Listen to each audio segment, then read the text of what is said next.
Bonjour à tous, c'est avec très grande joie que je partage avec vous mon expérience, mon vécu.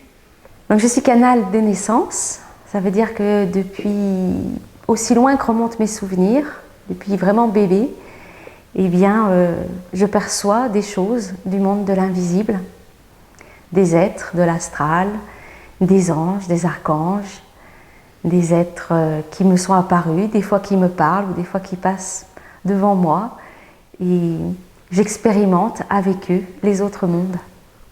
Je me souviens lorsque j'étais bébé de flotter au-dessus de mon corps et de me dire oh, c'est merveilleux.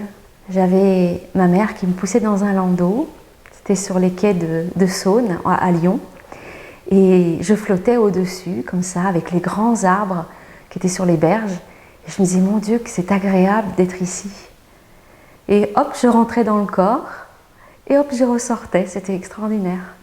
Voilà, ça c'est mon plus lointain souvenir, on va dire, d'expérience hors du corps, parce qu'il y en a eu d'autres après. Ce que je voudrais partager avec vous, c'est l'importance des missions de vie. Et souvent, on imagine que nos missions de vie, ce sont des choses que nous avons à réaliser de manière personnelle, individuelle. Et quelquefois, c'est en groupe qu'on peut réaliser ces missions.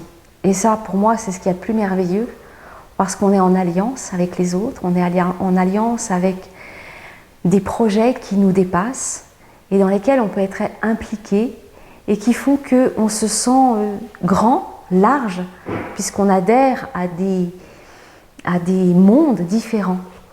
Et là, je pense plus spécifiquement à ce que j'ai pu expérimenter en tant que spectatrice des réalités des différentes initiées que j'ai suivies dans leur monde. Alors, les témoignages qui transitent à travers moi, à travers les livres d'osmose temporelle, ce sont donc mes extensions de conscience. Mes extensions de conscience, ce sont des parties de moi, ou moi des parties d'elles, qui expérimentent dans d'autres réalités temporelles et qui ont leur propre corps, leur propre personnalité, mais avec lesquels moi je suis en résonance et avec lesquels je suis bien évidemment reliée.